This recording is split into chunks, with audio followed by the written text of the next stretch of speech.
Never Forgive Action is this monthly party that I started about 2 years ago. It is a night dedicated to old rap from the late 80s, early 90s, and R&B as well.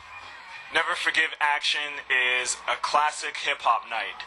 When we say classic, we try our best to play basically between I say 74 to 94, but really the sweet spot, as Numeric puts it, we're aiming for between 86 and 96.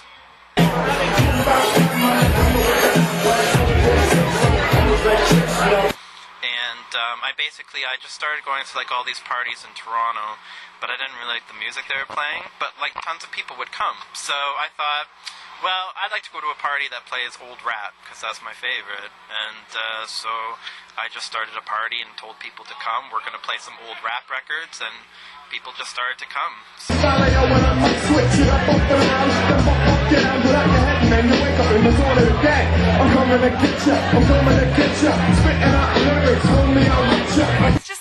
It's this night that's kind of like for the old heads and for the new kids that like have heard about it and, you know, don't really know what old rap is, and they come out and they hear all these songs they don't know, and then, you know, it's kind of like reminding people that already know and teaching, or like, you know, educating people that are just coming up of what was before what we have now.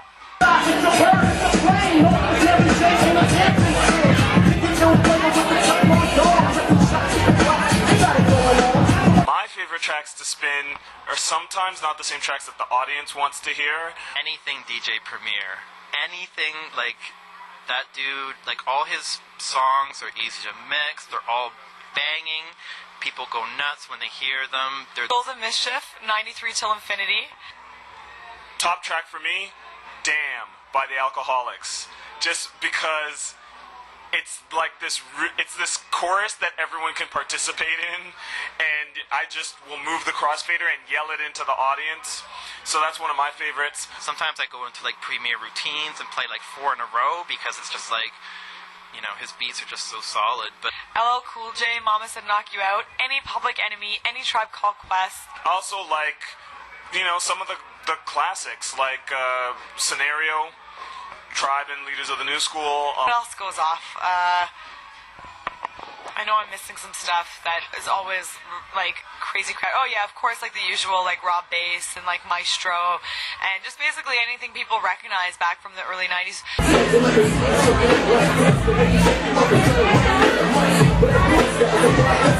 Are you ever afraid like one of the other DJs, like either Dalia or More or Less, are gonna like spin a record that you were planning on spinning? Not really. I mean, I used to smoke cigarettes, so I used to take breaks, and I used to come outside and talk to everybody who's at the party, and I wouldn't have a clue as to what they were playing. So if I came back on, basically if it was like a heavy hitter, like a really commercial jam, I would ask them if they played it already. Otherwise, I just kind of go with it, and to be honest, like, I used to read about DJs back in the day, and they used to play songs like 4 or 5 times a night, like the same DJ, because everyone just wants to hear it, and people are coming and going at different times. But I think about it, but now that I don't smoke, I'm just there. It's hard to kind of even step away from the turntables, because I'd love to hear what those dudes play.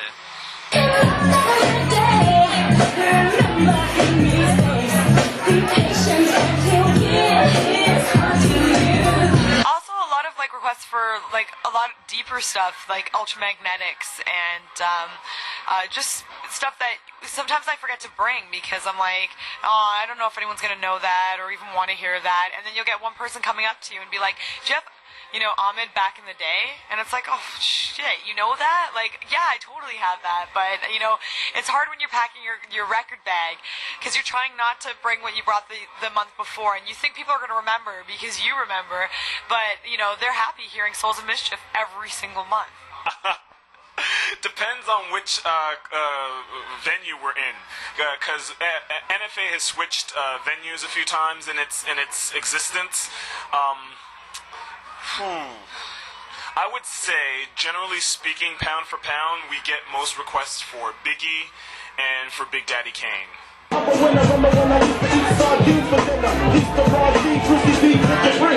Trying to Mac while while you're DJing is hard. Really, I think the only people that could really mac, I think, while they're DJing could be women, because I feel like it's a bit of a gender bias, I suppose, but I feel like women are really better than men at multitasking. They'd really be the ones able to like be cutting up a record, thinking about the next record, and be like checking him out, or whatever. Like for DJing, man, it's really like just about the next record. What am I gonna play next? And do you have any shoutouts at all?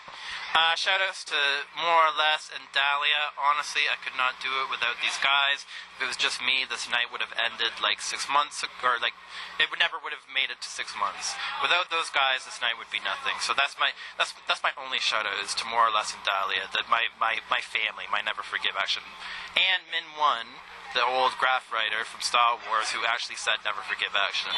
I gotta give props to that guy. Yeah, word up. I'm going to give mad shoutouts to Numeric, Dalia, who else? Luke, and of course Jill.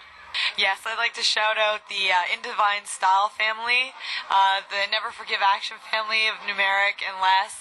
You, of course, yourself, who's been doing this for like a very long time, and I guess everyone affiliated with the Best Kept Secret radio show, which I also do, and just everyone else out there that loves old rap, new rap, just rap in general. Is your watch plastic?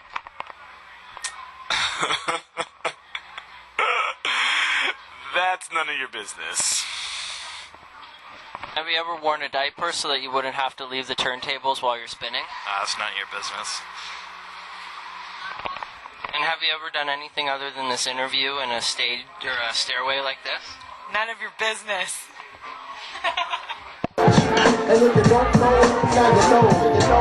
So that's just basically, a place to come and listen to the golden age of hip hop.